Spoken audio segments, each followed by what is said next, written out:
The forest was eerily quiet as David stumbled through the thick underbrush, his breathing heavy. His shuttle had crash-landed hours ago on this unfamiliar planet, and the only thing keeping him moving was the hope of finding shelter before nightfall. The strange trees around him glowed faintly, casting an otherworldly blue hue across the ground. He clutched his backpack tightly, his only source of supplies, and pushed forward. Suddenly, he spotted something through the trees. Tall stone pillars, worn by time but unmistakably crafted by intelligent hands. A mix of awe and relief washed over him. Perhaps this meant he wasn't alone.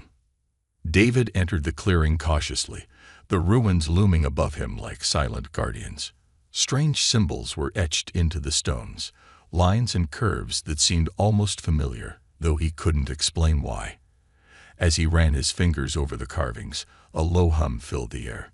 A voice, sharp and commanding, echoed behind him. "Stop. Don't move." David froze, his heart pounding. Slowly, he turned to face the source of the voice. A figure emerged from the shadows, her silhouette framed by the glowing forest. She was alien, no doubt about it, taller than him, with skin that shimmered like silver under the faint light. Her piercing violet eyes were locked onto him, and she held a sleek weapon aimed directly at his chest. "What are you doing here, human?" she demanded, her tone a mix of anger and confusion. David raised his hands in surrender, his mind racing. "I mean no harm. I crashed here. I'm just looking for shelter." The alien woman narrowed her eyes, studying him closely. "This is sacred ground. No outsider is allowed here." "I didn't know," David said quickly, trying to sound as non-threatening as possible. I saw the ruins and thought maybe I could find help." She stepped closer, her weapon never wavering. "Help? From ruins that have been abandoned for centuries." David opened his mouth to reply but stopped. The symbols on the stones caught his eye again, and without thinking, he muttered something under his breath, a phrase that felt like it had been buried deep in his mind, waiting to surface. "Kalora Venetria." The alien woman froze, her expression shifting from suspicion to shock. Her weapon lowered slightly as she stared at him in disbelief. "Wait," she said, her voice barely above a whisper. "What did you just say?" David blinked, just as confused as she was. I don't know. I just read the symbols." "You read the ancient language of my people?" she asked, her tone sharp again, though her hands trembled slightly. "How is that possible? No one outside our race knows these words." David shrugged helplessly. "I don't know how I know it. I just do." The woman seemed torn between her instincts and her curiosity. Finally, she lowered her weapon completely but kept her distance. "Who are you, human?" "My name is David," he said, relieved that she wasn't pointing the weapon at him anymore. "I'm a linguist. I study languages. Maybe that's why this feels familiar to me." Her eyes narrowed. "No, this isn't something you study. These words are sacred. They are part of an ancient lineage that has been lost to time. Even most of my people can't read them anymore." David didn't know what to say to that. He glanced back at the symbols, feeling a strange pull toward them. It was like they were trying to tell him something, but he couldn't quite grasp what. The alien woman seemed to wrestle with her thoughts before speaking again. "My name is Zevra, and you should not be here." "I didn't mean to intrude," David said quickly. I had no other choice." Zevra sighed, her gaze softening slightly. "You're lucky I found you before someone else did. Most of my people wouldn't hesitate to kill a trespasser on sacred ground." David swallowed hard. "Thanks for not killing me, then." Her lips twitched, almost like she was fighting a smile. "Don't thank me yet. I need to take you to my village. The elders will decide what to do with you." David hesitated. "Will they let me go?" "That depends on what you tell them," Zevra said, "and how well you can convince them you're not a threat." She gestured for him to follow, and David had no choice but to comply. As they walked through the glowing forest, he couldn't shake the feeling that this was only the beginning of something much bigger. The ruins, the ancient language, and Zevra's reaction all pointed to a mystery that seemed to revolve around him. But why? How could he, a human linguist, possibly be connected to an alien culture he'd never encountered before? Questions swirled in his mind as he followed Zevra, the ruins disappearing behind them. He had no answers, but one thing was clear. His crash landing on this planet was no accident. The alien village's secrets. The walk to the village was tense. Zevra stayed ahead, her posture rigid, her weapon within easy reach. David followed quietly, his mind racing with questions. The forest around them seemed alive with whispers, the glowing leaves swaying gently as though they were listening. Every so often, Zevra glanced over her shoulder, her expression unreadable. David could feel her eyes drilling into him, as if she were trying to solve a puzzle. He was the puzzle, and even he didn't know the answer. "Why are you so quiet?" she asked suddenly, breaking the silence. David looked up, startled. "I didn't think you wanted me to talk." Her lips tightened into a thin line. "I don't, but you're making it worse by acting like a shadow. Just speak if you have questions." He hesitated before asking, "Why are those ruins so important to your people?" Zevra stopped walking, turning to face him. The faint light of the forest caught the silver tones of her skin, making her look both ethereal and intimidating. "The ruins aren't just important. They're sacred. They are the last remnants of the lost ones, our ancestors who vanished long ago. Their knowledge, their wisdom, all of it was left behind in those carvings. And yet you, a human, could read them." David felt a pang of guilt. "I didn't mean to trespass. I didn't even know they were there." She studied him for a moment, then sighed and started walking again. "It doesn't matter what you intended. What matters is what you are." "What I am?" David asked, confused. "A human who knows things he shouldn't," she said flatly. As they reached the edge of the forest, the village came into view, and David couldn't hide his awe. The structures were a mix of organic and mechanical, blending seamlessly with the glowing environment. Homes seemed to grow out of the ground, their walls pulsing faintly like the forest itself. The villagers noticed them immediately. Heads turned, whispers spread, and soon a crowd gathered. Their faces showed a mix of curiosity and hostility as they stared at David. "Who is he?" someone asked. "Why is he here?" Zevra raised a hand, silencing the murmurs. "He is an outsider who trespassed on sacred ground." Her voice was firm, authoritative. "I am taking him to the elders." The crowd parted reluctantly, allowing them to pass. David could feel their eyes on him, their distrust heavy in the air. Inside the largest structure in the village, an elder awaited them. He was taller than the others, his skin weathered but still shimmering faintly. His eyes, though old, were sharp and calculating. "Zevra," he said in a deep, commanding voice. "Why have you brought this human here?" Zevra stepped forward and bowed her head. "Elder Kale, he trespassed on the ruins, but he spoke the ancient words." The elder's expression darkened. He turned his gaze to David, who suddenly felt very small. "Is this true?" David nodded nervously. I didn't mean to cause any trouble. The symbols looked familiar, and I read them without thinking." Elder Kale narrowed his eyes. "You read them?" David hesitated but nodded again. "Yes." The elder walked closer, circling him like a predator sizing up its prey. "Speak them now," he demanded. David swallowed hard, then recited the phrase he had spoken in the ruins. "Kalor Veneshria." The room fell silent. Even Zevra seemed surprised to hear the words again. Elder Kale's face was unreadable, but his voice was grave. "Do you know what those words mean?" David shook his head. "No, they just came to me." The elder turned to Zevra. "You were right to bring him here. This is no ordinary trespasser." Zevra's expression shifted to concern. "What should we do with him, Elder?" Elder Kale looked back at David, his gaze piercing. The ruins have been silent for centuries, yet this human has awakened their voice. He may hold answers we have sought for generations, or he may bring dangers we cannot yet see. Until we know which, he is not to leave this village. David's stomach sank.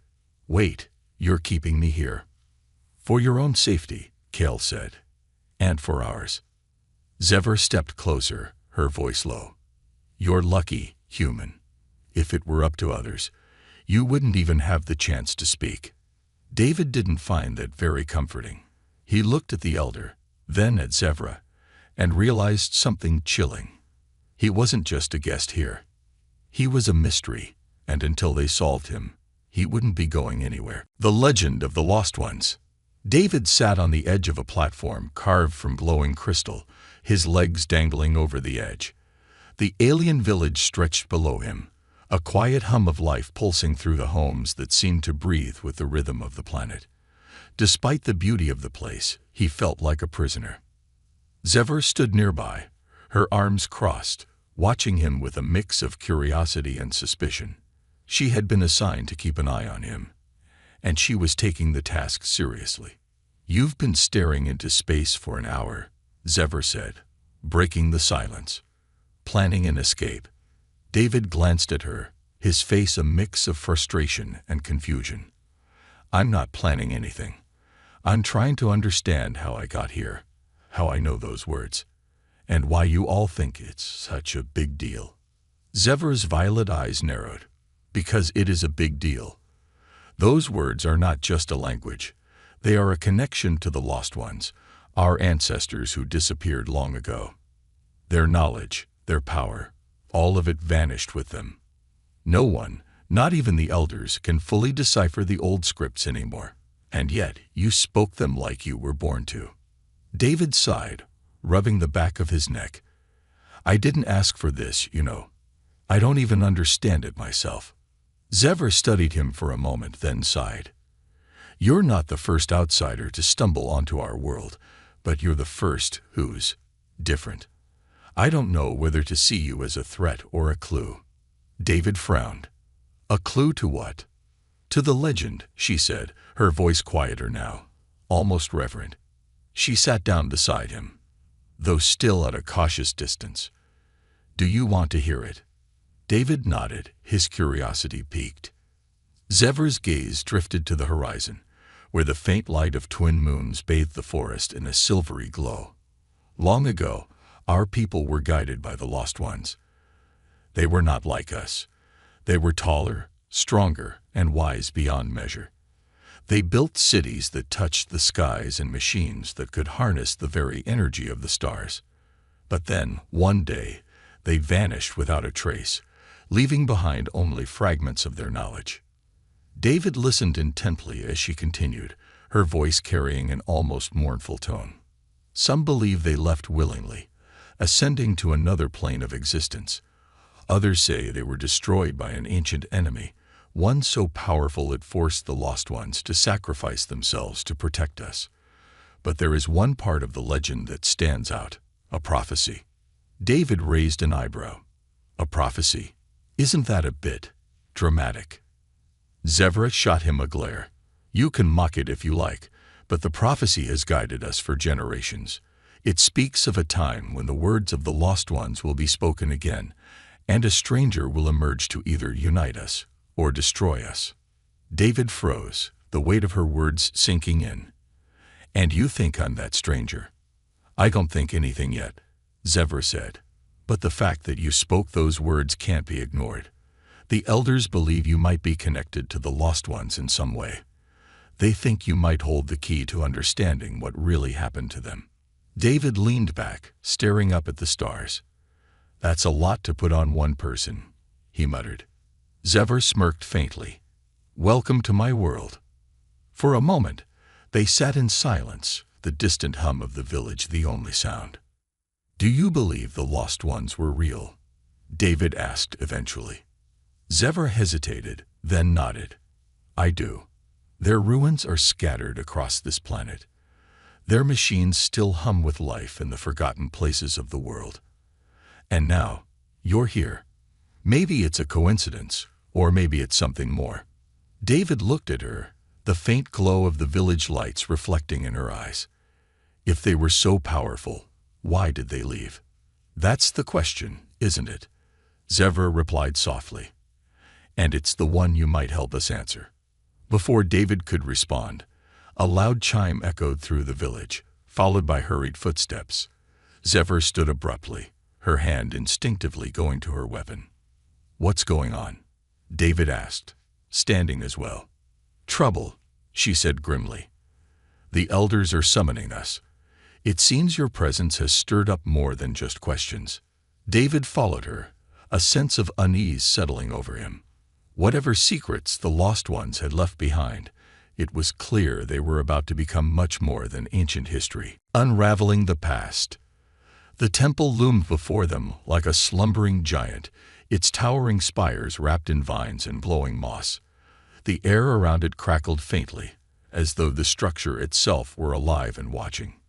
David stared at the ancient building, his heart pounding. It was unlike anything he had ever seen before, a mixture of sleek, futuristic design and natural, organic shapes. This place, David murmured, trailing off as a chill ran down his spine. It feels familiar. Zevra glanced at him sharply. Familiar? How could it feel familiar to you? This temple has been sealed for centuries. David shook his head, unsure how to explain the strange sense of déjà vu that had gripped him. It was as if the temple was calling to him, pulling him closer with an invisible thread. This is where the lost ones are said to have left their final message, Zevra said, her voice hushed. No one has been able to access it, not even the elders. Whatever lies inside has remained hidden for generations. David's eyes narrowed as he stepped closer to the temple's entrance. The massive doors were covered in intricate carvings, the same symbols he had seen on the ruins before. But here, they were even more elaborate, their lines glowing faintly with an otherworldly light. What do these symbols say? He asked, running his fingers over the carvings. Zevra hesitated. No one knows. The elders believe they hold the key to understanding what happened to the lost ones, but our knowledge of the ancient language is incomplete. That's why you're here, human. If you really can read them, prove it. David felt the weight of her words and the intensity of her gaze. Taking a deep breath, he focused on the carvings. As his eyes traced the symbols, the meaning began to unfold in his mind, as though the language was speaking directly to him. Calvethra Mora.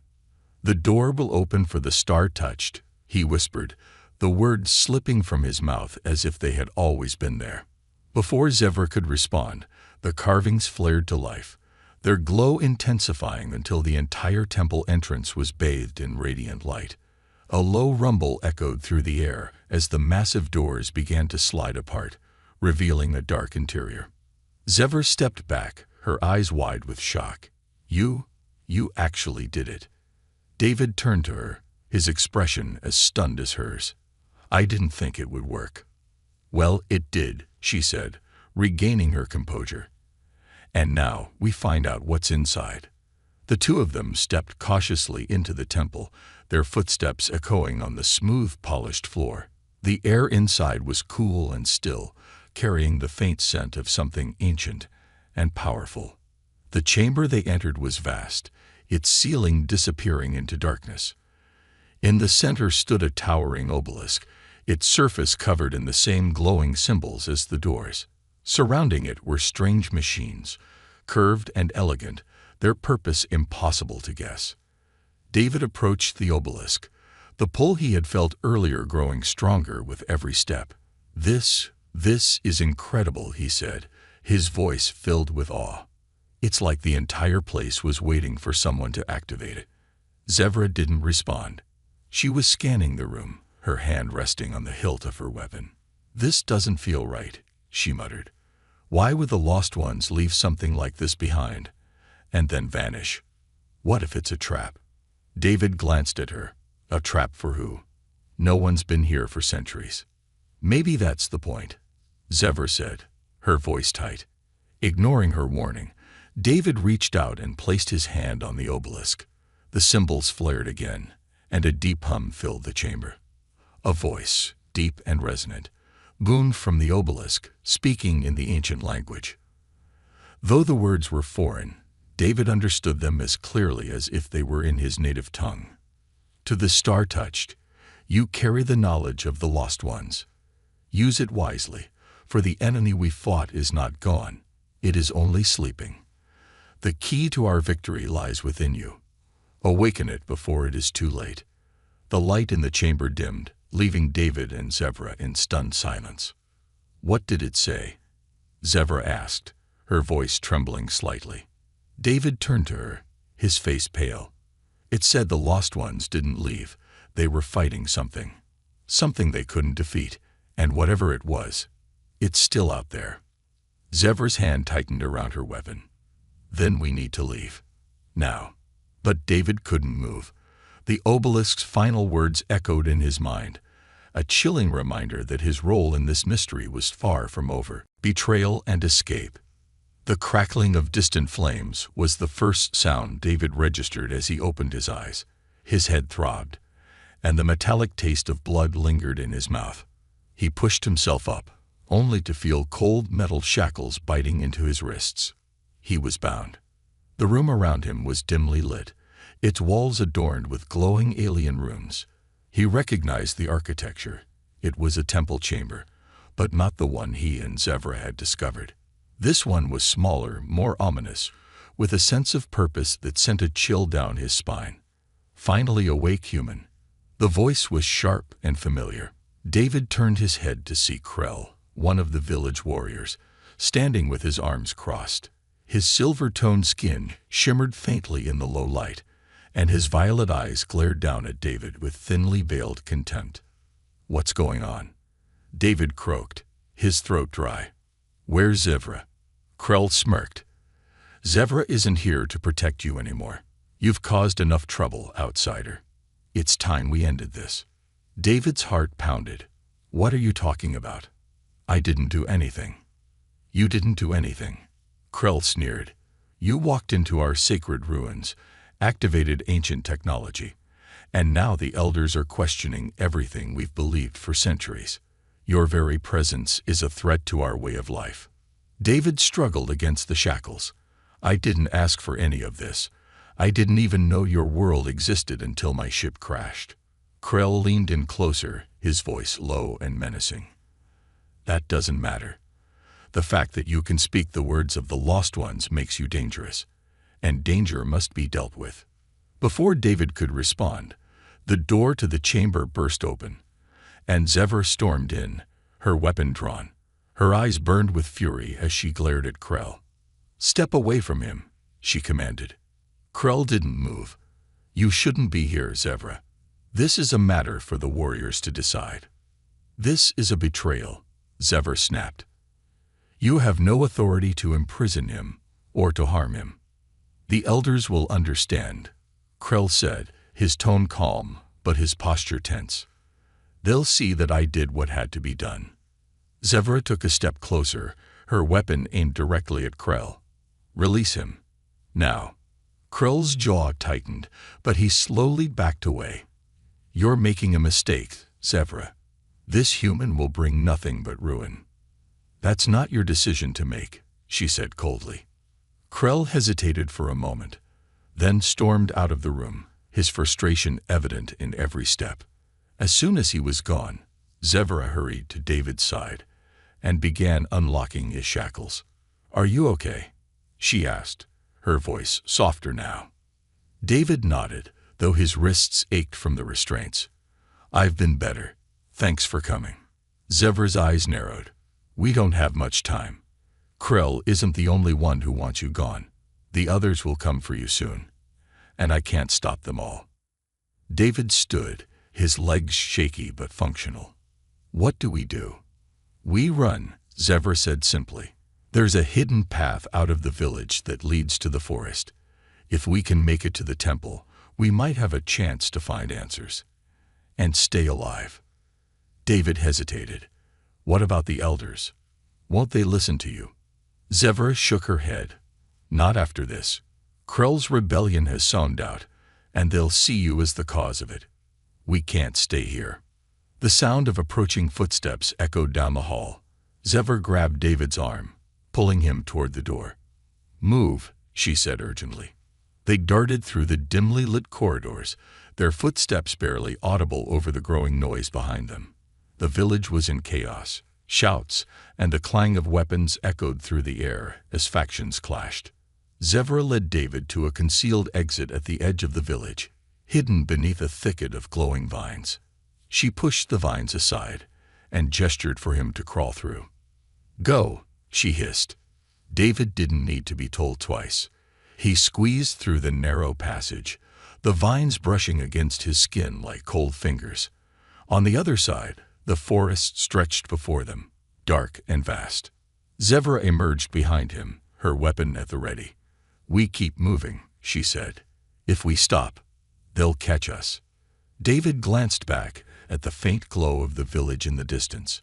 "Why are you helping me?" he asked.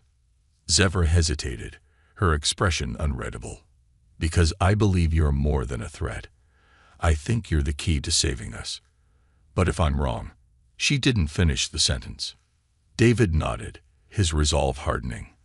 "Then let's not give them the chance to find out." Together, they disappeared into the shadows of the forest, the sounds of pursuit fading behind them. The enemy revealed. The air inside the underground chamber was heavy, charged with an energy David could feel in his bones. The vast room stretched into the darkness, illuminated only by the faint blue glow of ancient machinery embedded in the walls. The strange hum of the devices wasn't constant. It pulsed, like the heartbeat of something alive. David took a cautious step forward, his boots crunching softly on the crystalline floor. Zevra was close behind him, her weapon drawn, and her violet eyes scanning every shadow. "This place feels wrong," she muttered, her voice barely above a whisper. David couldn't argue. The chamber exuded a sense of foreboding, as if it were warning them to leave. Yet he felt a pull, an undeniable urge to move deeper, to uncover whatever lay hidden here. "It's like the temple," David said, his voice echoing faintly. "But older, more advanced." Zevra shot him a sharp look. "The elders never spoke of this place. If it's older than the temple, it must have been hidden for a reason. Or forgotten," David murmured, his gaze drawn to a massive console at the center of the room. Its surface was covered in glowing symbols, similar to those he'd seen before, but far more intricate. As he approached the console, the symbols began to shift, rearranging themselves in patterns that made David's head ache. He placed a hand on the surface, and the glowing symbols froze, their light intensifying. "David, don't." Zevra started, but it was too late. The room trembled, and a deep, resonant voice filled the chamber. It spoke in the ancient language of the Lost Ones, the words reverberating in David's chest. Though he didn't recognize the voice, he understood its meaning with chilling clarity.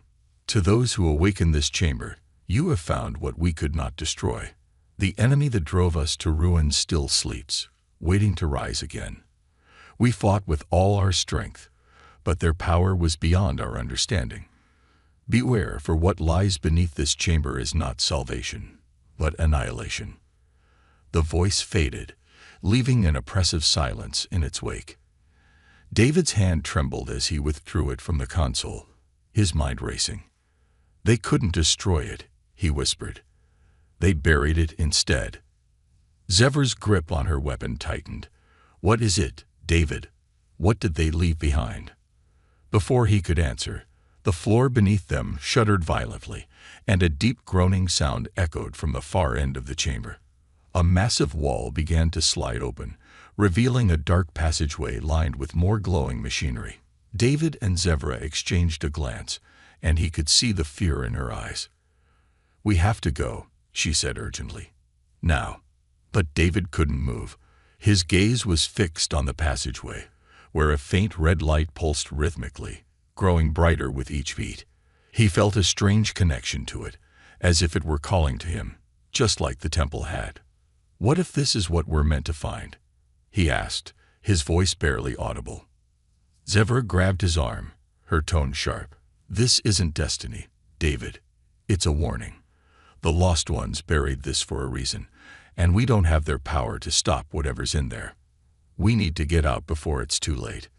The ground shook again, more violently this time, and the red light flared brighter. A deep guttural growl echoed from the passageway, sending a chill down David's spine. He snapped out of his trance, nodding. "You're right. Let's go." They turned and sprinted toward the entrance, the tremors growing stronger with every step. The chamber seemed to come alive around them, machinery whirring to life and emitting bursts of light and sound. As they reached the exit, a deafening roar erupted from behind them, followed by a rush of hot air that nearly knocked them off their feet. David glanced back and caught a glimpse of something massive moving in the shadows, its form obscured but its presence undeniable. "What was that?" he shouted over the noise. Zevra didn't answer. She grabbed his arm and pulled him out of the chamber, her expression grim. They emerged into the forest, the cool night air a stark contrast to the heat of the chamber. Behind them, the ground rumbled, and a faint red glow seeped through the cracks in the earth. Zevra finally spoke, her voice steady but laced with fear. "The Lost Ones didn't just fight an enemy, they buried it alive. And now, thanks to us, it's waking up." David's mind reeled as he tried to process her words. The enemy of the Lost Ones wasn't just a memory. It was real, and it was still here. And now it was coming for them. The final stand. The sky above the alien forest burned crimson, streaked with smoke and fire. The ground trembled beneath David's feet as he stared at the massive figure emerging from the ancient temple's ruins. The creature, if it could even be called that, was unlike anything he had ever imagined. Its body shimmered with a dark, metallic sheen, its limbs shifting unnaturally, as though the laws of physics had bent to accommodate its existence. "It's awake," David whispered, his voice barely audible over the deafening roar of the enemy. Zevra stood beside him, her weapon gripped tightly in her hands. Her usually composed demeanor was gone, replaced by a look of pure determination. "We don't have time to stare, human. If we don't act now, it won't just destroy us. It will wipe out my entire village." David tore his gaze away from the creature and turned to the glowing artifact in his hands, a small, obelisk-shaped device they had retrieved from the temple's inner sanctum. The Lost Ones had left it behind, a last-ditch tool meant to stop the very thing now threatening to destroy them. "I don't even know how to use this," David exclaimed, his hands trembling. Zevra grabbed his arm, her eyes locking onto his. "You didn't come this far to fail now. The Lost Ones left their knowledge in you for a reason. Trust it. Trust yourself." David swallowed hard, nodding. He had no idea why the ancient language came so easily to him, or why the symbols seemed to light up whenever he touched them. But if there was ever a time to trust the unexplainable, this was it. Behind them, the village warriors were assembling, their weapons raised as they prepared for the fight of their lives. The elders, usually calm and composed, barked orders with urgency. The air was thick with fear, but also with resolve. "The artifact needs to be activated near the creature," Zevra said, her voice steady despite the chaos around them. "If we can get close enough, it might be enough to stop it." "Might?" David asked, his heart pounding. "It's the best chance we have," she replied. Before David could respond, a deafening shriek filled the air, and the creature began moving toward the village, its massive form tearing through the forest as though it were nothing more than paper. The ground shook with each step it took, and the sky darkened further as its shadow loomed over them. "Let's move," Zevra shouted, pulling David into a run. The two of them weaved through the chaos, dodging falling debris and bursts of energy as the creature unleashed its power. David could feel the heat radiating from its body, the sheer presence of it pressing down on him like a physical weight. As they neared the creature, David's grip on the artifact tightened. The symbols on its surface began to glow brighter, reacting to the proximity of the enemy. "It's working," he said, his voice tinged with both hope and fear. Zevra nodded. "We just need to get closer." The creature roared again, its massive, glowing eyes locking onto them. It swung one of its colossal limbs toward them, and the ground exploded in a shower of dirt and rock. David and Zevra dove to the side, barely avoiding the impact. "David, now!" Zevra shouted, her voice cutting through the chaos. David scrambled to his feet, the artifact pulsing in his hands. He didn't know what to say or do, but the ancient language surged in his mind, unbidden and unstoppable. He raised the artifact toward the creature, his voice ringing out in words he didn't fully understand but somehow knew to be right. "Kalvethra Mora, Ithera Senvalish." The artifact blazed with light, and a beam of energy shot out, striking the creature square in the chest. The ground trembled violently, and the creature let out a deafening roar, its form flickering and distorting as if it were being torn apart. "It's working," Zevra shouted, hope lighting up her face for the first time. But the creature wasn't done yet. With a final, desperate shriek, it lashed out, sending a shockwave that knocked both David and Zevra off their feet. The artifact slipped from David's hands, skidding across the ground. David scrambled after it, his fingers brushing against the device just as the creature began to advance again. Summoning every ounce of courage he had left, he raised the artifact once more and shouted the words again, his voice echoing across the battlefield. This time, the beam of light was stronger, brighter, and the creature let out one final, piercing scream before its form collapsed into a burst of energy. The light consumed it entirely, leaving nothing behind but silence and scorched earth. David fell to his knees, the artifact dimming in his hands. The world seemed to hold its breath for a moment before the distant cheers of the villagers broke the stillness. Zevra approached him, her expression a mix of exhaustion and pride. "You did it," she said softly, offering him a hand. "We did it," David corrected, taking her hand and pulling himself up. As the villagers gathered around them, their faces filled with gratitude and awe, David couldn't help but feel a sense of purpose he had never known before. The battle was won, but the mystery of the lost ones, and his connection to them, remained. For now, though, he allowed himself a moment of relief, standing side by side with Zevra as the village celebrated their survival.